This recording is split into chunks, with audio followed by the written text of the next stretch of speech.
స్నేహితులారా, ఈ సమయాన్ని బట్టి దేవునికి వందనాలు తెలియజేస్తూ ఉన్నాను. ప్రేమపూర్వకముగా మిమ్మల్ని అందరినీ వాక్య ధ్యానంలోనికి ఆహ్వానిస్తూ ఉన్నాను.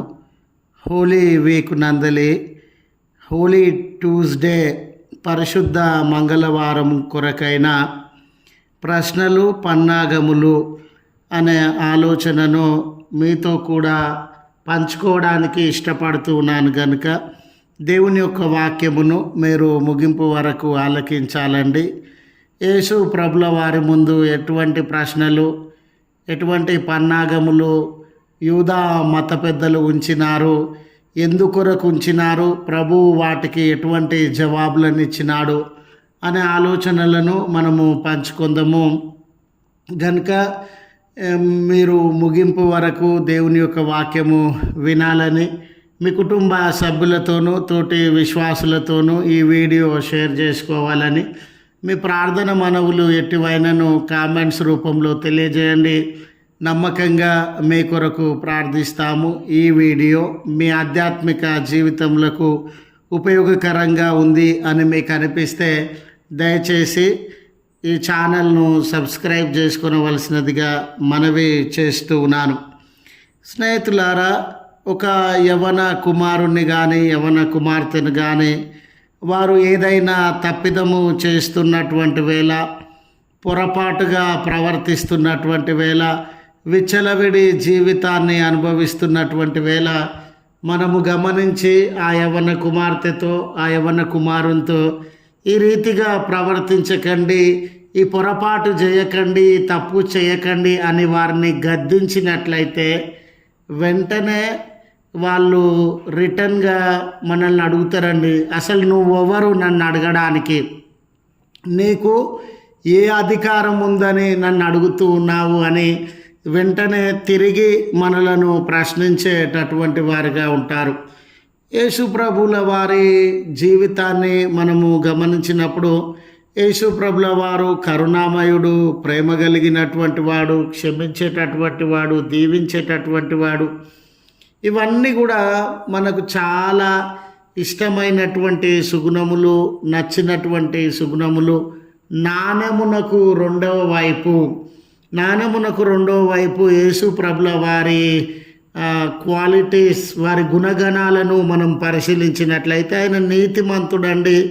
మనలో ఉన్నటువంటి సమస్త కీడును, దురాలోచనలను, చెడును ఆయన ప్రశ్నించేటటువంటి వాడుగా ఉన్నాడు. ఆయన న్యాయవంతుడు గనుక మనలో అవినీతి ఉన్నప్పుడు, మోసం ఉండినప్పుడు ఆయన ఖండించేటటువంటి వాడుగా ఉన్నాడు. ఆయన ఒక పోరాట యోధుడు కాబట్టి అందరూ సమానంగా జీవించండి, అందరినీ సమానంగా చూడండి అని గద్దించేటటువంటి వాడు. ఆయన ఒక సంఘ సంస్కర్త కాబట్టి తప్పును వేలెత్తి చూపెట్టేటటువంటి వాడు. అది నా జీవితంలో ఉన్న, మీ జీవితంలో ఉన్న తప్పును వేలెత్తి చూపుతాడు. అయితే యూదులు ఎటువంటి మెస్సియా కొరకు నిరీక్షిస్తూ ఉన్నారు, వాళ్ళు ఎటువంటి రక్షకుడు కావాలని ఆశపడినారని అంటే, వాళ్ళ రాజ్యము రోమా పరిపాలనలో ఉండింది కనుక రోమా పరిపాలన నుండి వాళ్ళ రాజ్యాన్ని వాళ్ళకి అప్పగించేటటువంటి మెస్సియా, వాళ్ళందరికీ విడుదలను, స్వతంత్రాన్ని, ఆస్తిపాస్తులను, అధికారాన్ని, పదవులను ఇచ్చేటటువంటి మెస్సియా వాళ్ళకు కావాలని వాళ్ళు ఆశపడినారు. కానీ ఆ యూదా జాతిలో కానీ యూదా మత పెద్దలలో ఉన్న అన్యాయాన్ని, తప్పును, వేషధారణను గద్దించే మెస్సియా వాళ్ళకు అవసరం లేదు, వేలెత్తి చూపే మెస్సియా వాళ్ళకు అవసరం లేదు. ఈ దినాన మన జీవితాలలో కూడా మనము ఎటువంటి యేసు ప్రభు కావాలనుకుంటున్నామంటే, మేళ్ళనిచ్చే, ఆశీర్వాదాలనిచ్చే, అనేక విషయాలలో మనకు జయాన్నిచ్చి ఉన్నత స్థితిలోనికి నడిపించే యేసు ప్రభువు మాకు కావాలనుకుంటున్నాం. కానీ గద్దించే యేసు ప్రభువు, తప్పును వేలెత్తి చూపే యేసు ప్రభువు, మనలో ఉన్న అవినీతిని, అన్యాయమును, దురాలోచనలను, ద్వేషపూరితమైన పగతో కూడిన రాజకీయాలతో కూడినటువంటి మనస్తత్వాన్ని గద్దించే యేసు ప్రభువు మనకు వద్దు అనే ఆలోచన దగ్గర మనం ఉండినాం. ప్రారంభం నుండి కూడా స్నేహితులారా, యేసు ప్రభుల వారి పట్ల మత నాయకులు విపరీతమైన వ్యతిరేకతను కలిగినటువంటి వారుగా ఉన్నారు. యేసు ప్రభుల వారి సేవ ప్రారంభం నుండి యూదా జనాంగము, మరి ముఖ్యంగా యూదా మత నాయకులైనటువంటి యాజకులు, పరిసయ్యులు, సద్దుకయ్యులు అనువారు యేసు ప్రభుల వారు ఎక్కడ పరిచర్య జరిగిస్తూ ఉన్నా ఆయన యొక్క బోధలను, మంచి కార్యములను వ్యతిరేకించేటటువంటి వారుగా ఉన్నారు. ఎందుకంటే ప్రజలు తమ పరిధిలోనే ఉండాలి, తమ అధికారం క్రిందనే ఉండాలి, తమ చెప్పు చేతల్లోనే ప్రజలు ఉండాలని వారు తలపోసినారు. వాళ్ళు యేసు ప్రభువునందు విశ్వాసం ఉంచిన వారుగా, ఆయనను వెంబడించేటటువంటి వారుగా, ఆయన బోధను విని ప్రభావితము చేయబడినటువంటి వారుగా ఉంటే ప్రజలందరూ తమను విడిచిపెడతారని, తమ అధికారాన్ని పట్టించుకోరని వాళ్ళు భయస్థులుగా ఉండినారు. ఎవరు? మత నాయకులండి. యేసుప్రభుల వారు కూడా ఇలాంటి మత నాయకులను ఆయన గద్దించినటువంటి వాడుగా, వ్యతిరేకించినటువంటి వాడుగా ఉండినాడు.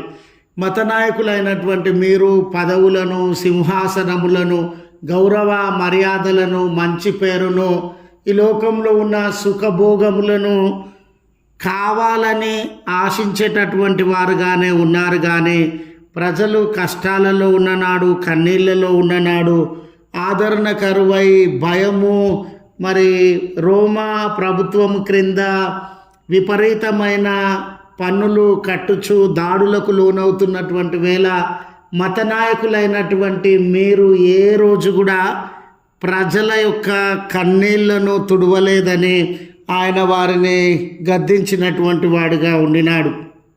ఇలాంటి సందర్భంలో స్నేహితులారా, ప్రజల గురించి పట్టించుకోవడం లేదు. మీరు అధికారము, సింహాసనము మా మాటనే నెగ్గాలి, అందరూ మా మాటనే అనుసరించాలి అనే ఆ విపరీత ధోరణి కలిగి ఉన్నారని వారిని గద్దించేటటువంటి వాడుగా ఉన్నాడు.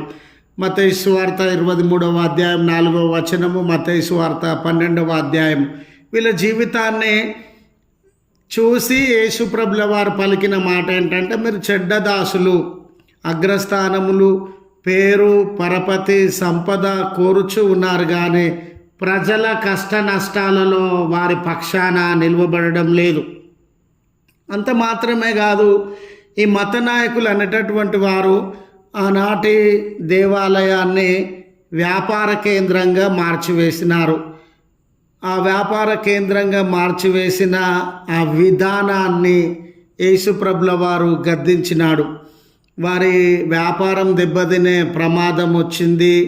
యెరూషలేము దేవాలయం పైన, అక్కడ ఉన్న ప్రజలపైన, పరిస్థితులపైన, వ్యాపారం పైన వారి అధికారము కోల్పోయే పరిస్థితి వచ్చి ఉన్నది. అంత మాత్రమే కాదండి, వీళ్ళు ఎక్కడ వ్యాపారాన్ని జరిగించినారు యెరూషలేములో అంటే సామాన్య ప్రజలు ఆరాధించేటటువంటి స్థలంలో, అన్య జనాంగము స్త్రీలు ఆరాధించేటటువంటి స్థలంలో, ఆ స్థలం అంతటిని కూడా పశువులతో, పక్షులతో నింపినరండి. అంటే మనుషులు ఉండాల్సినటువంటి స్థలంలో పశువులు ఉండినవి. మనుషులకు ఇవ్వాల్సినటువంటి ఆధిక్యత పశువులకు, పక్షులకు వారు ఇచ్చినటువంటి వారుగా ఉన్నారు. ఇది ప్రభుల వారిని ఎంతో వేదనకు గురి చేసింది. వీళ్ళు మానవత్వాన్ని, మానవులను పట్టించుకోకుండా పశువులను ఆ స్థలంలో నింపినారని. ఈ రీతిగా ఆనాటి దేవాలయము, సమాజ మందిరము సామాన్య ప్రజలకు వైద్యము, విద్యా కేంద్రాలుగా ఉండినవి. ప్రజలు దేవాలయానికి వచ్చి దైవికమైనటువంటి జ్ఞానాన్ని పొందుకోవడము, స్వస్థత పొందుకోవడము, వారి కష్టాలు, బాధలు దేవునితో పంచుకోవడము, ఇవన్నీ కూడా దేవాలయంలో ప్రజలు జరిగించేటటువంటి వారు. అలాంటి దేవాలయాన్ని మత నాయకులు ఒక దొంగల గృహగా, ఒక మార్కెట్ స్థలంగా మార్చివేసినారు. అలాంటి సందర్భంలో వారి చర్యలన్నిటినీ యేసు ప్రభుల వారు గద్దించినప్పుడు, దేవాలయంలో వ్యాపారాన్ని ఆపివేయాలని ఆయన ఖండితముగా ఆజ్ఞాపించినప్పుడు వాళ్ళు ఈ ప్రశ్నలను ఆయన ముందు ఉంచుతూ ఉన్నారు. అసలు నువ్వెవరు? నీకున్న అధికారం ఏంటి? నీ బోధలు కూడా మేము విన్నాము. నువ్వేమన్నా దైవత్వం కలిగినటువంటి వాడవా? దేవుని కుమారుడవా? ఈ దేవాలయంలో ఇన్ని క్రియలను జరిగించడానికి ఎవరు నీకు అధికారం ఇచ్చినారని మనకు తెలుసండి. చెడును గద్దించే ప్రతివాన్ని, చెడును ప్రశ్నించే ప్రతి వారికి వ్యతిరేకతలు ఎదురవుతూ ఉన్నట్లు చరిత్రలో మనము గమనించగలము. మోషే చెడు పనిని అడ్డగిస్తే వాళ్ళు ఏమన్నారండి? మా మీద అధికారిగా, తీర్పరిగా నిన్ను ఎవడు నియమించినాడని. నీది తప్పు అనే బాప్తిస్మం ఇచ్చి యోహాను పలికినప్పుడు అతని తలను నరికించినటువంటి వారుగా ఉన్నారు. స్టెఫెనునైతే రాళ్లతో కొట్టి చంపినటువంటి వారుగా, ఇర్మియాను చెరసాలలో వేసినటువంటి వారుగా, గౌరీ లంకేష్ అనే జర్నలిస్ట్ గారు మతమౌఢ్యానికి వ్యతిరేకంగా మాట్లాడితే ఆమెను హత్య చేసినటువంటి వారుగా ఉన్నారు.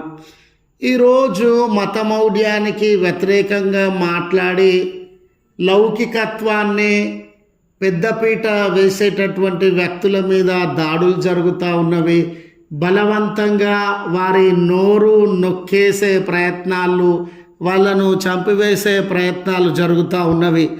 తస్లిమా నస్రిన్ గారు దేశ బహిష్కరణ చేయబడినారు.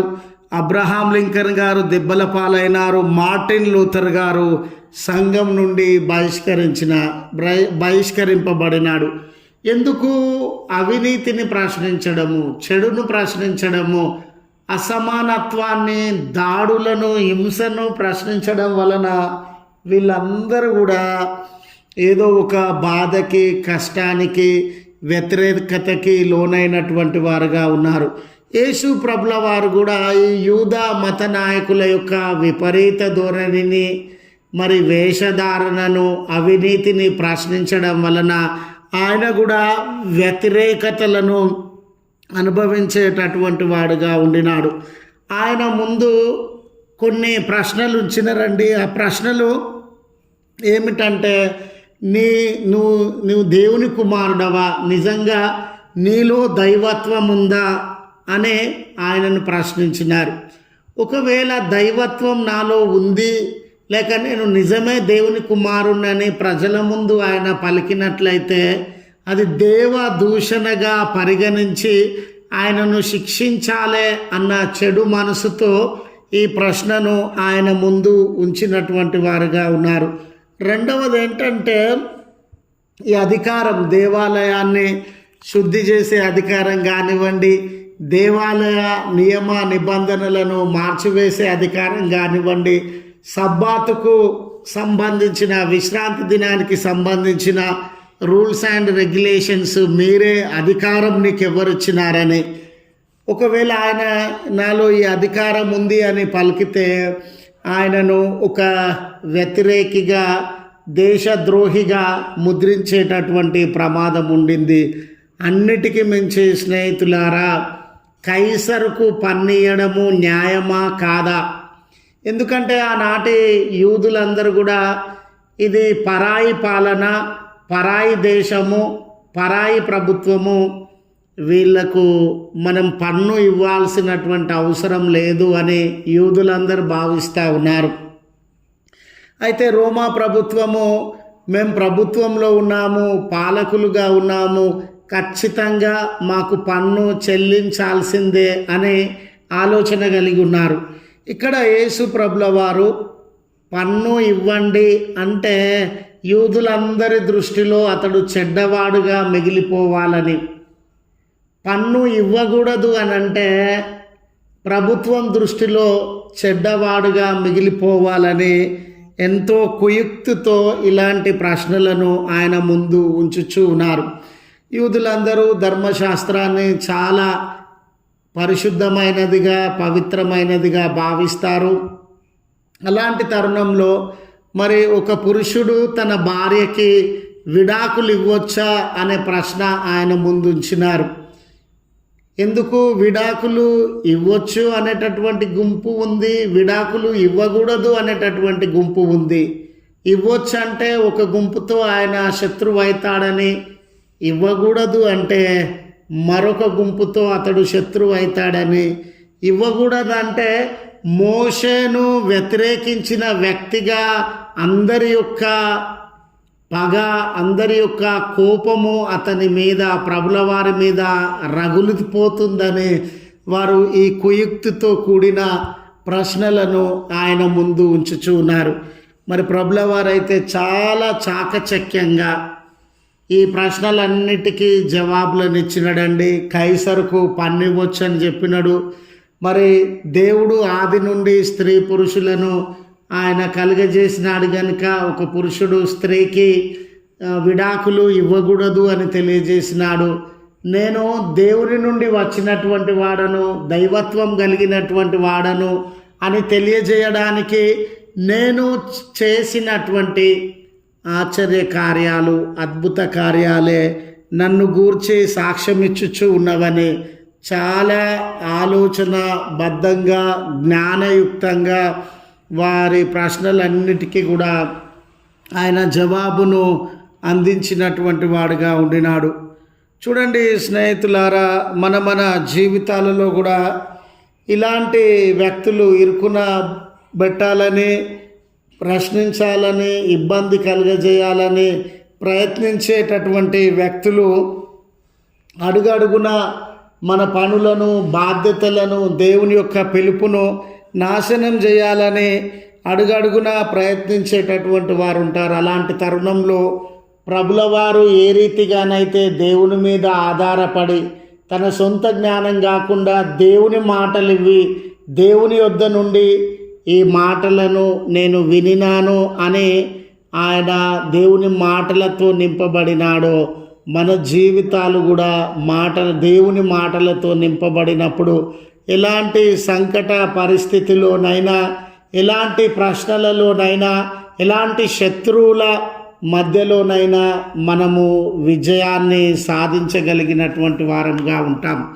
రెండవది ఏంటనంటే, మనం మంచి పని చేస్తూ ఉన్నప్పుడు, దేవుని పని చేస్తూ ఉన్నప్పుడు, నీతి న్యాయము కొరకు నిలువబడినప్పుడు ఎన్నో ఆటంకాలు, ఎన్నో వ్యతిరేకతలు వస్తాయండి.